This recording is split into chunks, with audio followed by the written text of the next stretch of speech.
तर नमस्कार शेतकरी बांधवांनो, तुमच्यासाठी एक आनंदाची बातमी समोर आलेली आहे. ती म्हणजे नमो शेतकरी योजनेच्या माहितीबाबत. तर शेतकरी मित्रांनो, व्हिडिओला शेवटपर्यंत नक्की बघा आणि व्हिडिओला सबस्क्राईब, लाईक करा.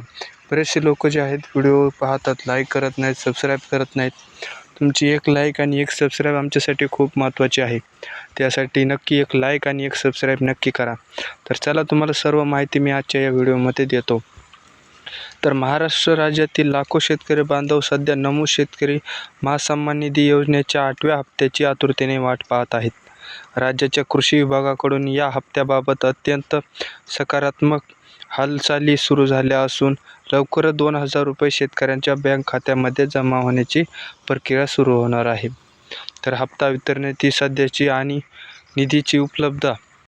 तर नमो शेतकरी योजनेचा 8वा हप्ता वितरित करण्यासाठी राज्याच्या कृषी विभागाने अर्थ विभागाकडे आवश्यक निधीची मागणी केली आहे. विशेष म्हणजे डिसेंबरमध्ये झालेल्या हिवाळी अधिवेशनात सरकारने या योजनेसाठी आवश्यक पुरवणी मागण्या मंजूर करून घेतल्या आहेत.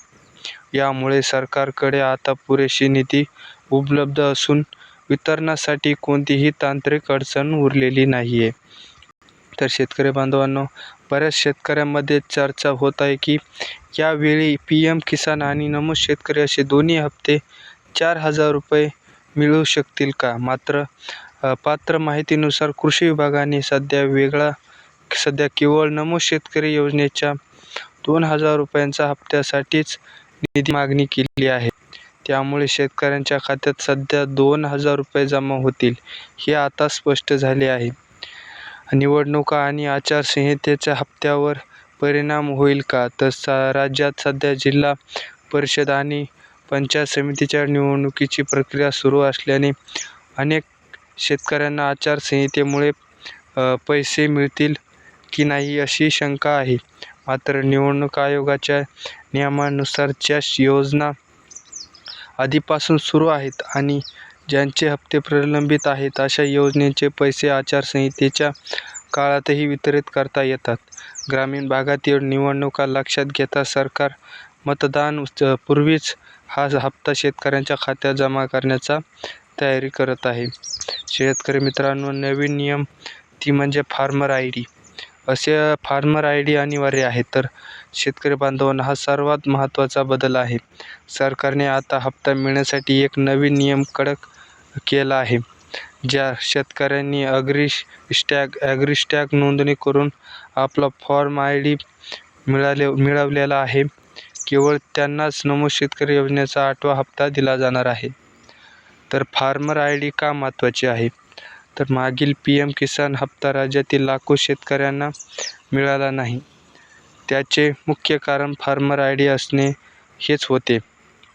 तर भविष्यातील फायदे काय आहेत? तर हा ID केवळ या योजनेसाठीच नाही तर भविष्यातील कर्जमाफी, पीक विमा आणि पीक कर्जासाठी देखील अनिवार्य पुरावा म्हणून गृहीत धरला जातो. तर फार्मर ID नोंदणी कशी करावी? तर शेतकरी मित्रांनो, शेतकरी आपला मोबाईलवरून स्वतः किंवा जवळच्या आपले सरकारी सेवा केंद्र, CSC सेंटर किंवा महासेवा केंद्रात जाऊन आपली ॲग्रीस्टॅग नोंदणी पूर्ण करू शकतात. नोंदणी झाल्यानंतर तुम्हाला एक युनिक फार्मर ID प्राप्त होईल जो तुमच्या आधार कार्डशी लिंक असेल. तर शेतकरी मित्रांनो, निष्कर्ष नमो शेतकरी योजनेचा 8वा हा हप्ता लवकरच जमा होणार असून ज्या शेतकऱ्यांनी नुकताच फार्मर ID काढला आहे त्यांना मागील प्रलंबित हप्त्यासह हा लाभ मिळण्याची शक्यता आहे. ज्यामुळे अद्याप नोंदणी केली नसेल तर ती महत्त्वपूर्ण करा, जेणेकरून तुमचा हप्ता आकडला जाणार नाही. आणि नमो शेतकरी योजनेचा हा 7वा हप्ता मिळाला होता का? किंवा फार्मर ID काढताना काही अडचण येत असल्यास कमेंटमध्ये नक्की सांगा. ही माहिती इतर शेतकरी बांधवांपर्यंत नक्की शेअर करा. भेटू अशाच नवीन माहितीसाठी पुढच्या व्हिडिओमध्ये. तोपर्यंत धन्यवाद.